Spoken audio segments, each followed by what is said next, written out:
रामदेव की पतंजलि आयुर्वेद पर बॉम्बे हाईकोर्ट ने 29 जुलाई को एक अंतरिम आदेश का उल्लंघन करने के लिए 4.5 करोड़ रुपए का जुर्माना लगाया है। इस अंतरिम आदेश में पतंजलि आयुर्वेद को अपने कपूर वाले उत्पाद न बेचने के लिए कहा गया था। ये पूरा मामला मंगलम ऑर्गेनिक्स के साथ चल रहे ट्रेडमार्क उल्लंघन से जुड़ा हुआ है।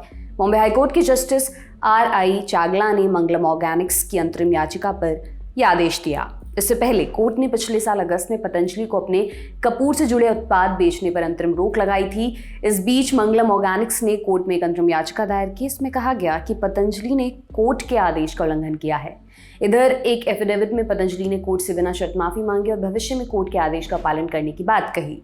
पतंजलि की तरफ से कोर्ट को बताया गया 24 जून को आदेश पारित होने तक विक्रेताओं को 49 लाख रुपए के प्रोडक्ट सप्लाई किए जा चुके थे। ये भी कहा गया कि विक्रेताओं के पास अभी भी 25 लाख रुपए के प्रोडक्ट्स हैं और उनकी बिक्री पर रोक लगा दी गई है।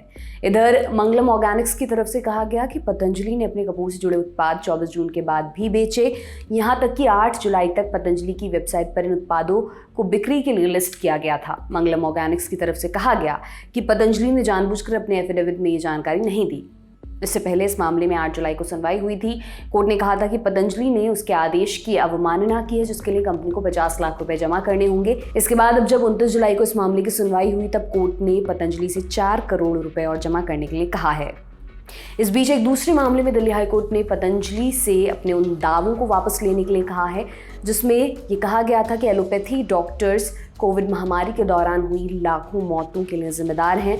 कोर्ट की तरफ से कहा गया कि अगर पतंजलि और इसके प्रमोटर्स इन दावों के संबंध में किए गए अपने सोशल मीडिया पोस्ट अगले 3 दिन में नहीं हटाते हैं तो सोशल मीडिया प्लेटफॉर्म्स को उनके पोस्ट हटाने के लिए कहा जाएगा।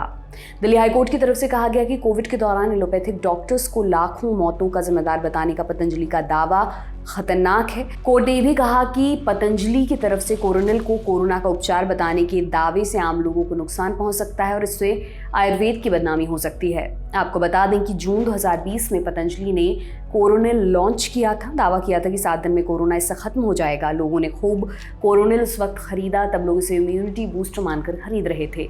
दिसंबर 2020 की BBC में छपी एक रिपोर्ट के मुताबिक पतंजलि आयुर्वेद ने उत्तराखंड में सरकारी अधिकारियों से अपील की कि वो कोरोनिल के मौजूदा लाइसेंस को इम्यूनिटी बूस्टर से बदलकर कोविड-19 की दवा कर दें। फिर जनवरी 2021 में पतंजलि की ओर से दावा किया गया कि उनके प्रोडक्ट को वायरस के खिलाफ सपोर्टिंग मेजर यानी कि सहायक इलाज की मान्यता मिल गई है। हालांकि आयुष मंत्रालय और उत्तराखंड राज्य के अधिकारियों ने स्पष्ट किया कि कोरोनिल कोविड-19 का इलाज नहीं करता है। इसके बाद फरवरी 2021 में कोरोना वायरस की डेल्टा वेरिएंट की लहर से ठीक पहले रामदेव ने कोरोनिल को नए रूप में लॉन्च किया। उसे कोविड-19 की पहली साक्ष्य आधारित दवा बताया गया। लॉन्च में तत्कालीन केंद्रीय स्वास्थ्य मंत्री हर्षवर्धन भी शामिल हुए थे। शुरुआत में इवेंट पोस्टर में दावा किया गया था कि कोरोनिल को WHO से मान्यता प्राप्त थी। हालांकि बाद में WHO ने साफ किया कि उसने कोविड-19 के इलाज और रोकथाम के लिए किसी भी दवा की समीक्षा नहीं की और ना ही उसे प्रमाणित किया है। फिलहाल इस खबर में इतना ही। ये तमाम जानकारी आपके लिए लेकर आए थे हमारे साथी मुरारी। मैं हूं दिव्यांशी सुमराव। आप देखते रहिए दी लंदन टॉप। शुक्रिया।